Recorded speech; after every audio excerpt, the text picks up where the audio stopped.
Needs oil. Crank her up! Yeah. We're back at work.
There goes one of the brass bolts.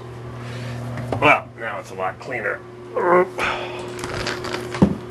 the brass bolt is still inside. Oh, there's all the screws too.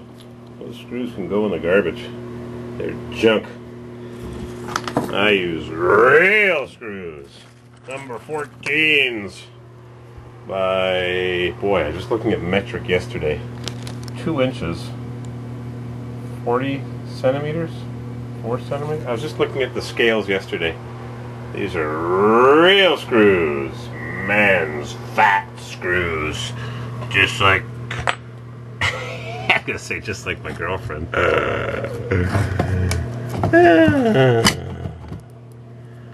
Let's see how they fit. Yep, perfect. Big and fat and ugly. Just like that friggin' pit bull. Sure what it felt like. I gotta glue this thing together. I'm not gonna glue it all the way in. There's the pipe, and there's how much further it can go, but I'm not going all the way in. I want them to line up. So I have to pay attention to gluing it. I'm gonna use Schwarz glue. Good stuff. Yummy. I'm going to inhale a little bit too. Yippee! So I'm going to give you a tip when you install a toilet flange. I've mentioned this tip before, but maybe there's some new people that are watching or your memory needs to be refreshed. You put down the ring on the floor, you screw it down, and then these little toilet bolts are loose. So when you go to tighten your bolt or your nut on top of the toilet, right there, this bolt can turn. Sometimes it gets caught on the edge of the flange, and sometimes it doesn't. There's no place to retain that oval head. So it could turn, and what an aggravating waste of time, blah, blah, blah. So, what I do is I put a washer on top. I drop a washer, just like that.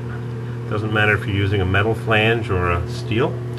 Then you take a nut, and I brought some spare nuts for these toilet bolts. These are the bigger ones, but this toilet had the smaller ones.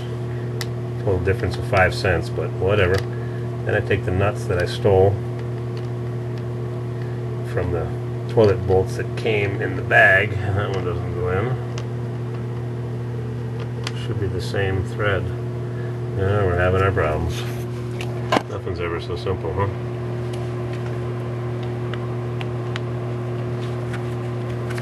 There we go. And usually I bring nuts with, but I didn't anticipate, but I should have known, because landlord quality. This is the smaller nuts, smaller bolts. They make these in brass, solid brass. They also make them in brass coated steel, which is the same as steel, which means rust. And when you go to remove these things and they're rusted in place, you got to put a grinder in there. There's barely enough room to grind these bolts off, and I've done it. One thing you don't have to worry about is damaging the porcelain, because the grinder will not touch the porcelain. It just bounces right off of it. To cut porcelain or ceramic tile, unless it's soft. If it's hardened, you need a diamond grinder. And there goes that one. The reason that they're not threading on easily is because someone cut or broke off the top of these studs. They make them long in case you've got a built-up floor. The flange is down below. You may have put ceramic tile on top, around this flange, so they make the bolts long. But always get the bigger ones, 5 cents more or 10 cents more. You'll long forget the difference in price and get brass studs, or put some fluid film on them, or like some guys do. I've seen a couple plumbers, not very many. They take the wax off the ring, some of this scrap wax. If you're, they got this goopy stuff all over my gloves. They take some of the wax and they pack it into the stud under the cap, because sometimes you remove the cap after years and years and it's just like brand new, and sometimes you remove it, there, nice and tight. Now those studs are locked into place. Sometimes you remove the plastic cap that goes right there. Oops. The decorative cap, and sometimes it's rotten inside. So I've pulled off a couple, not very many, where they've packed it with plumber's putty, which is greasy clay, grease impregnated clay, or they've just packed in some of this goopy, and all you need is a bit of protective film on the threads, fluid film or whatever goopy you got. Now these have to be lined up directly across, and I'm going to eyeball it. And if I install my flange properly, which I just use the old holes, put my new screws in, should be alright.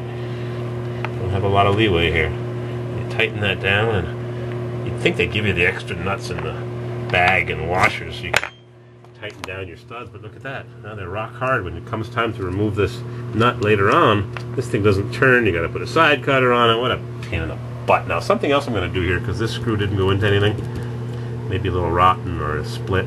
I'm going to take another screw and another washer that I'm going to steal from this bag right here.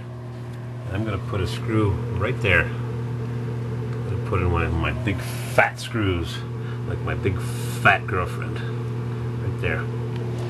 Seeing as how I don't have a drill, it's downstairs or wherever it is. Yeah, it's downstairs. I'll just run it down by hand. Let's see if it'll stay there. Yep. That way, when you rock on the huge toilet against the small flange, that way the flange is secured because it's screwed down right next. Look at that, just suck that down. Can you see that? Barely. It just sucked that right down. There. Isn't that a great idea? I'm going to put another screw here, because when you pull up, when you tighten the nut, it pulls up on this flange, and you got to screw an inch away there. And I just thought of something. I'll tell you in a second. Then you got nothing from here to here. So when you pull up on this, when you rock the toilet, you're pulling up on a flimsy plastic or sheet steel flange. But even the plastic ones, they look thick, but you start rocking on that, it's just going to crack. So the olden days, way back 50, 60, 70 years ago, yep, 70 years ago, 1940s, toilets used to have the studs here held the toilet down, but they also had an extra bolt hole right there, or further forward, so you could bolt it to the floor. They stopped that freaking the 40s or 50s. Don't want to waste 2 bolts, might be a penny each. Stupid. So I'm going to take the extra washer out of this bag and steal it from these tiny studs that came with the this. Funny, I'll give you this. I call it a kit. Polyethylene flange with plated steel bolt kit. Plated steel. They make it look like brass, but they're not. They're plated steel, which is the same as junk. These may be brass. Maybe. Alright, one more screw.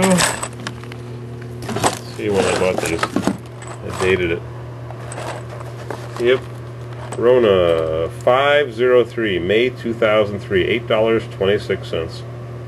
packaged in Canada, imported by National Manufacturing of Canada, Swift Current, Saskatchewan. Yep, imported. Guess where they're made. Alright, one more washer. Boy, my fingers are hurting. I got a couple negative comments. It's enough already about the pit bull and mugs. No, it ain't. No, it ain't. So, sorry to have to tell people that it's my channel, but somebody else came to my defense. Mr. Muggs is my loving dog, and it's my channel, and it could have been a disaster because a lot of people know Mr. Muggs. They like to watch him. So if I want to mention him and mention this pit bull stuff, yeah, I understand. There's no, here I go again. There's no bad dog, only bad owners.